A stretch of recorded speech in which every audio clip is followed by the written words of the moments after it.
వచ్చాయి. బ్రహ్మాండంగా చేస్తున్నారు చంద్రబాబు నాయుడు గారు. మళ్ళీ ఆయనే రావాలని మేము కోరుకుంటున్నాం. నిన్న విశాఖపట్నంలో మరొక 7 కంపెనీలు శంకుస్థాపన. అవును, అన్ని మంచిగా చేస్తున్నారు.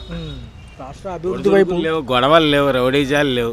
అన్ని శాఖలు బాగా పనిచేస్తున్నాయి. మున్సిపల్ శాఖ బాగా పనిచేస్తుంది, పోలీస్ శాఖ బాగా పనిచేస్తుంది. సార్ అమరావతి విషయానికి వస్తే కనుక ఆయన చేస్తారు నిదానంగా. అది పెద్ద సంస్థ కదా, కోట్లలో కావాలి. ఇవన్నీ చూసుకుంటే డెవలప్ చేసుకుంటే అవి చేయాలి.